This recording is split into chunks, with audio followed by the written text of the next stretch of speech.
Samajwadi party के जिलाध्यक्ष प्रहलाद यादव जी और हमारे आपके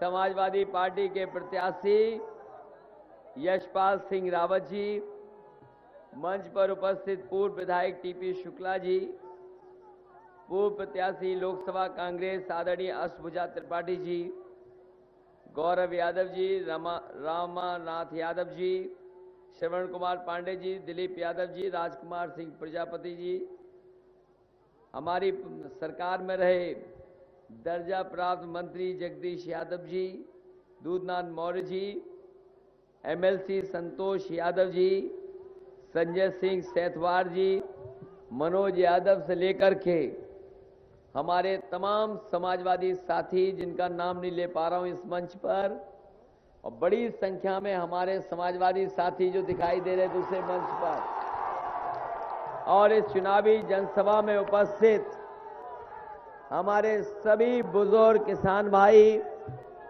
माताएं, बहनें, नौजवान साथी, पत्रकार बंधुओं, मैं सबसे पहले आप सबका धन्यवाद और आभार प्रकट करूंगा इस ऐतिहासिक चुनावी जनसभा को सफल बनाने के लिए। जहां मैं देख रहा हूं बड़ी संख्या में लोग दिखाई दे रहे हैं हमें, जहां सड़क भी भरी दिखाई दे रही है और ये छत भी भरी दिखाई दे रही है, और मैं कह छतें भी भरी दिखाई दे रही हैं, और मैं कह सकता हूं कि जो जोश और उत्साह है, अब सैजनवा विधानसभा के लोग इंतजार नहीं करना चाहते। अभी इंतजार केवल करना इस बात का चाहते हैं कि जल्दी ने मौका मिले और मशीन पर साइकिल की बटन दबाने का मौका मिल जाए।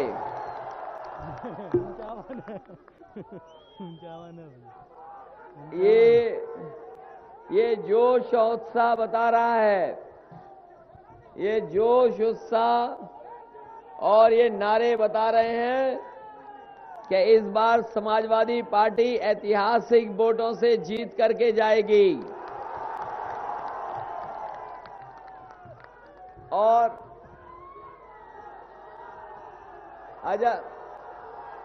जीत इसलिए भी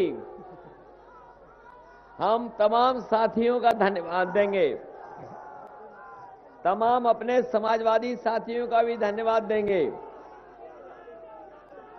हमारे तमाम समाजवादी साथी सबसे ज्यादा तो टिकट सैजनवा में ही मांग रहे थे लोग। मैं तमाम टिकट वाले जो साथी जिनको हम नहीं दे पाए, जिन साथियों को टिकट नहीं दे पाए, हम उनसे कहेंगे इसमें हमारी मदद करो, सहयोग करो, जिससे यशपाल रावत एक बार जीत करके पहुंच जाए विधानसभा में। हालांकि मेहनत तो मनोज ने भी की, और लेकिन सनी पहुंच गए विधानसभा में 15 दिन में ही। बताओ, सनी 15 दिन में ही विधानसभा में पहुंच गए, इससे ज्यादा तो समय नहीं लगा। इसलिए अब सबकी जिम्मेदारी बनती है, हमारे तमाम साथियों की जिम्मेदारी बनती है कि सबसे ऐतिहासिक वोटों से जीत करके यशपाल रावत यहां से जाए। और वैसे तो हमारे समाजवादी साथी ऐसे हैं कि सब साइकिल चला लेते हैं, और जब जोश और उत्साह में होते हैं अपने खुशी में कभी कभी साइकिल का हैंडल छोड़ के पैडल मारते हुए साइकिल ले जाते हैं। और अब तो कांग्रेस पार्टी का भी हाथ आपके हैंडल के साथ है, तो साइकिल की रफ्तार कितनी होगी। इसलिए जिताइए। और जहां ये अच्छे दिन वालों ने सपना दिखाया था अच्छे दिनों का, हमें आपको सबको लाइन में खड़ा कर दिया। नोटबंदी के बहाने सब पैसा जमा करा लिया, किसी पे पैसा अब नहीं बचा होगा पुराना वाला, सबका जमा हो गया। और ये हमारी माताओं बहनों का भी जमा हो गया। बहुत दिनों से इन्होंने छिपा के, कई वर्षों से बचा के जो पैसा रखा था वो भी बीजेपी के लोगों ने बैंक में जमा करा लिया, किसी पे नहीं बचा। और तमाम गरीब किसान, मजदूर, छोटे दुकानदार, व्यापारी जब पैसा जमा कराने गए तो कई गरीबों की जान चली गई, किसी ने मदद नहीं की। अगर किसी ने मदद की तो समाजवादी लोगों ने उनके परिवारों को 2-2 लाख रुपए से मदद करने का काम किया। वहीं अखबारों में पढ़ा होगा आपने कि लाइन में लगे लगे एक बच्चे का भी जन्म हो गया था और उसका नाम बैंक वालों ने खजांची रख दिया था। हमने ढूंढवाया उसको, वो सबसे गरीब परिवार निकला। हमने उनकी मां को बुला करके 2 लाख रुपए सरकार से मदद करने का काम किया, छोटा मोटा खजांची उसे भी बना दिया। हम तो कहते हैं प्रधानमंत्री जी से, अगर नोटबंदी पे बहस करनी है तो जगह आप तय कर लो, नहीं तो मैं समझता हूं खजांची से अच्छा गांव कोई नहीं है, हम उसी के गांव में चलते हैं। और याद रखना, ये नोट कभी काला सफेद नहीं होता, ये रुपया काला सफेद नहीं होता। अगर कोई चीज काली सफेद होती है तो हमारा आपका लेन देन काला सफेद होता है। मान लो हमने कारोबार किया, मुनाफा कमाया और टैक्स नहीं दिया तो वो पैसा काला हो गया। उसी काले पैसे से कारोबार किया, मुनाफा कमाया, टैक्स दे दिया तो वही पैसा सफेद हो गया। इन बीजेपी के लोगों ने धोखा दिया कि नोट काला सफेद होता है। हम समाजवादी लोग कहते हैं कि ये नोट काला सफेद नहीं होता, हमारा आपका काम करने का तरीका, कारोबार करने का तरीका काला सफेद होता है। इन्होंने धोखा दिया और पूरे देश को लाइन में लगा दिया। हम तो कहना चाहते हैं आपको, एक बार इन्होंने लाइन में लगाया, इस बार हम लोग लाइन में लगेंगे और एक एक वोट इनके खिलाफ डालने का काम करेंगे। और याद रखिएगा, लोकतंत्र में जो जनता को दुख देता है, परेशानी देता है, जो लोकतंत्र में दुख, परेशानी और लोगों के सामने संकट पैदा करता है, समय आने पर उनको जनता भी सबक सिखाने का काम करती है। इसलिए इन्होंने नोटबंदी के बहाने देश के सामने संकट पैदा किया है। मैं तो कहूंगा कि इन्होंने बहुत करी है मन की बात। रेडियो पे सुनी होगी आपने इनकी कई बार मन की बात, रेडियो के बाद टीवी पे भी करने लगे मन की बात। और इन बीजेपी के लोगों की कोई नहीं समझ पाया अभी तक मन की बात। कोई समझ पाया हो इनकी मन की बात तो बता दो। और हम समाजवादी लोग कहते हैं कि बहुत कर लिया आपने मन की बात, कम से कम अब करो काम की बात। और अगर कोई काम किया हो तो बता दो, कोई काम बीजेपी के लोगों ने किया हो तो बता दो।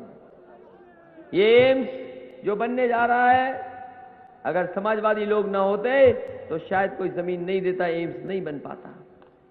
ये जमीन जो हमने दी थी पहले, इन्होंने कानूनी लड़ाई में फंसा दिया। वो चाहते थे कि समाजवादी लोग जमीन न दें, वो मुद्दा बन जाए।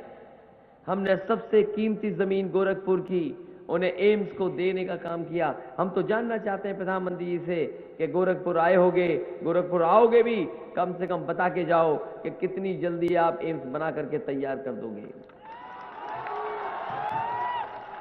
इसलिए साथियों, जहां कोई काम ना हुआ हो, हम तो कहते हैं कोई उपलब्धि हो तो बता दो, कोई बड़ा काम किया हो तो बता दो। अभी तक केंद्र सरकार ने कोई काम जमीन पर नहीं उतारने का काम किया। वही एक दूसरी पार्टी और है, वो पत्थर वाली पार्टी, याद रखना। बहुजन समाज पार्टी, आजकल उनकी नेता बहुत भाषण दे रही हैं बड़े बड़े, और कई पन्नों का भाषण लिख करके आती हैं। हमारे साथी तो नारे भी लगा रहे हैं, जिंदाबाद भी लगा रहे हैं। पता कर लेना, उनका जब सभा में भाषण पढ़ा जाता है, वो बेंच कुर्सियों पे लोग सो रहे होते हैं। और फिर अब तो भाषा बदल गई है, अब भाषा बदल गई, कह रहे हैं कि हम काम करेंगे। हम पूछना चाहते हैं, आपका काम हमें पुरानी सरकार का याद है। आपने पत्थर, स्मारक, मूर्तियां लगा दी थी, कई पत्थरों के हाथी लगा दिए थे, और 9 साल से तो हमने लखनऊ में हाथी देखे हैं। जो 9 साल से हाथी लगे हुए हैं पत्थरों के बड़े बड़े, जो खड़े हैं वो आज भी खड़े दिखाई दे रहे हैं। जो पत्थरों के हाथी बैठे थे वो आज भी बैठे दिखाई दे रहे हैं। खड़े वाले हाथी बैठे नहीं, और बैठे वाले हाथी अभी तक खड़े नहीं हुए हैं। कौन भरोसा करेगा? और ऐसी नेता पे कौन भरोसा करेगा जिसने अपनी खुद पत्थर की मूर्ति लगवा ली हो, जिसने पत्थर के अपने नाक, कान, मुंह पहले ही बनवा लिए हो, और वो नकदी वाला बैग भी पत्थर का बनवा लिया। कौन भरोसा करेगा? और सावधान रहना उनसे, सावधान रहना। वैसे तो हमारी वो बुआ लगती हैं,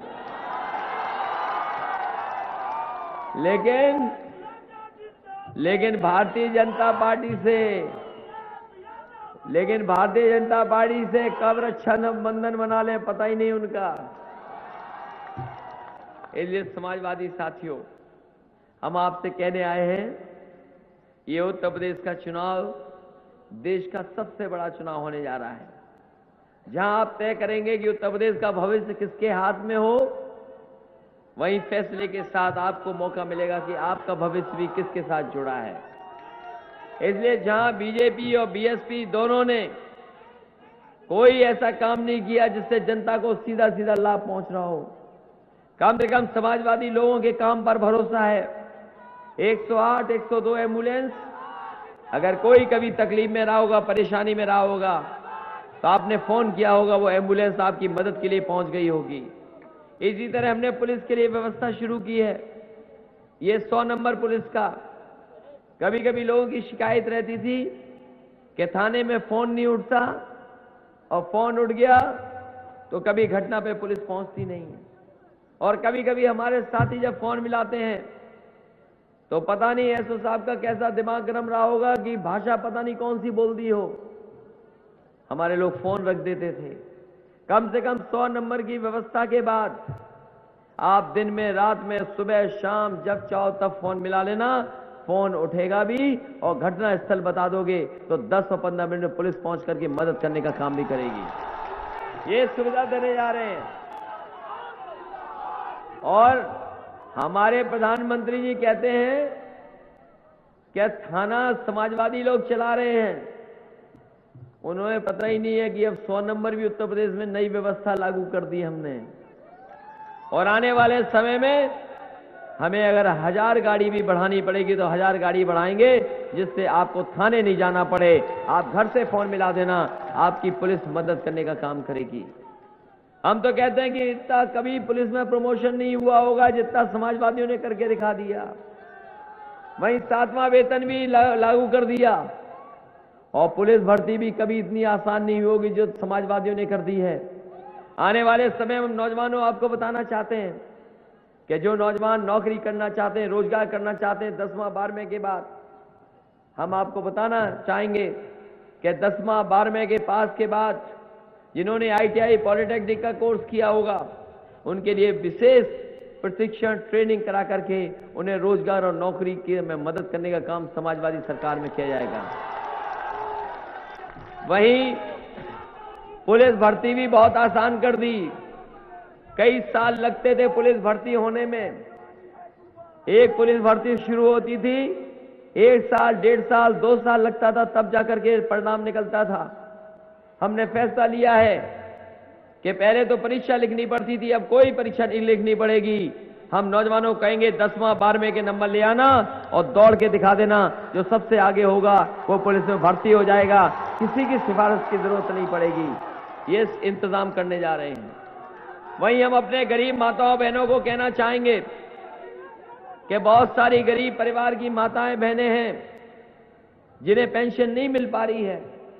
हमने गरीबों की मदद के लिए समाजवादी पेंशन शुरू की थी और खासकर महिलाओं को मिल जाए वो इंतजाम किया था। उत्तर प्रदेश में हम 55 लाख महिलाओं को समाजवादी पेंशन दे रहे हैं। आने वाले समय में सरकार बनेगी तो एक भी गरीब परिवार की महिला नहीं बचेगी जिसको हम समाजवादी पेंशन से न जोड़ दें। और अभी तो हम 500 रुपया महीना देते थे, आने वाले समय में 1000 रुपया महीना हम अपनी माताओं बहनों को पेंशन देने का काम करेंगे। वहीं बच्चों की पढ़ाई अच्छी हो जाए, उनका स्वास्थ्य अच्छा हो, वो इंतजाम करने जा रहे हैं। अभी स्कूलों में हमने कपड़े दिए हैं, बर्तन दिया, बैग दिया, हफ्ते में एक दिन दूध दे रहे हैं, हफ्ते में एक दिन फल दे रहे हैं। आने वाले समय में 1 किलो मिल्क पाउडर और 1 लीटर देसी घी भी बच्चों को देने का काम करेंगे, जिससे हमारे बच्चों की पढ़ाई और स्वास्थ्य बेहतर हो जाए। वहीं हमारी माताएं बहनें अगर बस में जाएंगी कहीं भी तो उन्हें 50% किराया नहीं देना पड़ेगा। सरकारी बसों में 50% सरकार की तरफ से माफ करने का काम समाजवादी लोग करेंगे।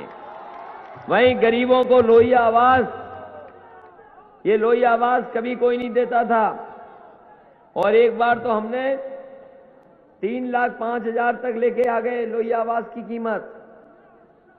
पूरे देश में कोई सरकार 3,05,000 का गरीब को घर नहीं दे रहा होगा, समाजवादी लोग दे रहे हैं। इसलिए तमाम गरीब जो छूट गए हैं, चाहे हमें संख्या बढ़ा करके गरीबों को लोहिया आवास देना पड़े, हम देंगे, उन्हें लोहिया आवास भी देंगे और अपनी माताओं बहनों का खाना जल्दी बन जाए उसके लिए एक प्रेशर कुकर देने का इंतजाम भी समाजवादी सरकार करेगी। वहीं हमारी आंगनवाड़ी वाली जानती होंगी और आशा कार्यकर्ता भी जानती होंगी कि अगर किसी ने भी मदद की है तो समाजवादी लोगों ने की है। आने वाले समय में हम इनका जो दूसरे स्टेट की तरह इनकी मांग थी कि ये सुविधा चाहती हैं दूसरे प्रदेशों की तरह, हम यहां भी इंतजाम करने का काम उत्तर प्रदेश में देंगे। वहीं शिक्षा मित्रों को समाजवादियों ने कर दिया, तब से हमारे रोजगार सेवक भी चाहते हैं कि इनका भी कुछ भला हो जाए। वैसे रोजगार सेवकों, तुम्हारा मानदेय तो हमने ही बढ़ाया है, मानदेय बढ़ाया है, सरकार बनवाइए तो आपकी समस्याओं पे भी विचार करने का काम समाजवादी लोग करेंगे। कम से कम लोगों को भरोसा है कि समाजवादी मदद करेंगे। इसलिए इस चुनाव में आप मदद करना और ये बीजेपी वालों से सावधान रहना। ये बीजेपी वाले लोग जब कभी मुंह खोलते हैं तो जहर निकालने का काम करते हैं। इनके मुंह से जहर निकलता है, इनसे सावधान रहना। वहीं एक आपके बाबा हैं, यहाँ के बाबा, एक दिन हम उनका इंटरव्यू सुन रहे थे, बिजली वाले मामले पे कुछ अपने विचार दे रहे थे। पहले तो वो बात ये कि वो बिजली को समझते नहीं है कि बिजली क्या चीज है। हम तो पुराने बाबाओं को जानते हैं जो बड़े बड़े अच्छे बाबा होते थे, वो कभी कभी अपने जादू मंत्र से हाथ पे आग लगा करके आग दिखा देते थे। हम तो कहते हैं ये बाबा जो हैं, जो बिजली पे सवाल पूछ रहे हैं, गोरखपुर में हम 22 और 24 घंटे बिजली दे रहे हैं। हम तो चाहते हैं कोई तार पकड़ करके चेक कर ले बिजली आती है कि नहीं आती है। कोई गोरखपुर में तार निकल रहा हो बिजली का, हम कहेंगे बाबा जी जरा छू के देख लो करंट आता है कि नहीं आता है। और अभी छू लोगे तो 1 घंटे बाद हमें पता लग जाएगा, मीटिंग वहीं पर है हमारी, कि आपने करंट छुआ है कि नहीं छुआ है। इसलिए सावधान रहना इन बाबा लोगों से भी। ये बहुत जहर उगलते हैं अपने मुंह से। ये देश भाईचारा का देश है, ये हम पे आरोप लगाए थे प्रधानमंत्री जी। अभी तक जवाब नहीं मिला, मऊ में भी नहीं जवाब दे पाए। हमने कहा कि अगर मऊ जाओ तो मऊ का काम बता देना क्या किया है, गोरखपुर आओ तो गोरखपुर का काम बता देना, बलिया जाओ तो बलिया का काम बता देना, और आजमगढ़ जाओ तो आजमगढ़ का काम बता देना। लेकिन प्रधानमंत्री जी कोई काम नहीं बता पा रहे हैं। और क्या कहते हैं कि हमने रमजान पे ज्यादा बिजली दी है, दिवाली पे बिजली कम दी है। हमने उन्हें आंकड़े दे दिए और हमने कहा कि जितनी हमने रमजान में बिजली दी उससे ज्यादा दिवाली पे दे दी, और आने वाले समय में जब क्रिसमस आता है उसमें भी हमने 24 घंटे बिजली देने का काम किया है। और फिर काशी को तो हमने 24 घंटे बिजली दी है। कई बार गरीबों को और गांव में हमारे सच बुलवाने के लिए गंगा मैया की कसम खिलवाते हैं। हम तो कहेंगे प्रधानमंत्री जी खाओ गंगा मैया की कसम कि काशी में 24 घंटे हम बिजली दे रहे हैं कि नहीं दे रहे हैं। अभी तक कसम नहीं खाई तो समझ लो कम से कम समाजवादी लोग जो कहते हैं वो करके दिखाते हैं। हमारी समाजवादियों की कथनी करने में कहीं भेद नहीं पाओगे। इसलिए जो बात हमने घोषणा पत्र में लिखी है, सरकार बनेगी तो उसको जमीन पर उतारने का काम भी करेंगे। हम नौजवान, किसान, माताओं बहनों की मदद करने का काम करेंगे, बिना भेदभाव के मदद करेंगे। इसलिए आपसे हमारी अपील है, सभी लोगों से निवेदन है, बहुत दिनों से ये विधानसभा हम लोग नहीं जीते हैं, बहुत दिनों से हम लोग नहीं जीत पाए हैं। अब तो सबका साथ है। बताओ, विशंबर निषाद जी भी आ गए, विशंबर निषाद जी भी आ गए, हमारे राज्यसभा ये भी लगे मेहनत कर रहे हैं। टीपी शुक्ला साहब भी मदद कर रहे हैं आदरणीय, कांग्रेस के नेता भी अष्टभुजा त्रिपाठी जी भी मदद कर रहे हैं, और मनोज भी मदद कर रहे, सनी भी मदद कर रहे, वीरेंद्र भी मदद कर रहे। अब बताओ कौन नहीं मदद कर रहा? सब मदद कर रहे। और रामा से पहलवान जी भी कर रहे हैं, यश भारती हमारे प्राप्त ब्लॉक प्रमुख जी और तमाम हमारे साथी जो बैठे हैं, बहुत संख्या में बैठे नेता वहां वाले मदद कर रहे, ये भी। लेकिन ये जीतेंगे तभी जब आप अपना बूथ जिता दोगे। आप अपना बूथ जिताओगे, आपकी विधानसभा जीतेगी, और विधानसभा जीतेगी तो आपकी सरकार भी बनेगी उत्तर प्रदेश में। इसलिए हम आपसे विशेष निवेदन करते हैं, यशपाल का तो है ही चुनाव, बताओ चुनाव हमारा है कि नहीं है? तो एक बार फिर हमें मौका दे दो जिससे हम काम कर सकें। अगर आप चाहोगे, जिता दोगे तो हमें मौका फिर मिलेगा। हम उत्तर प्रदेश को तरक्की और खुशहाली के रास्ते पे ले जाने का काम करेंगे। जब इतना काम कर लिया, राजनीति में सीखते सीखते जब इतना काम कर लिया, तो बताओ अब तो सब सीख गए राजनीति के टेढ़े मेढ़े ऊंचे नीचे रास्ते। तो मदद करिए, सहयोग करिए, और एक एक वोट साइकिल पे डाल देना, जिससे यशपाल रावत यहां से जीत करके जाए और उत्तर प्रदेश में आपकी सरकार बन जाए। इसी निवेदन, इसी अपील के साथ मुझे भरोसा है कि जब आप वोट डालोगे तो अपने बूथ का पूरा इंतजाम कर करके, सभी का सहयोग लेकर के, सभी लोगों को जोड़ करके आप अपना बूथ जिता दोगे, विधानसभा अपने आप जीत जाएगी।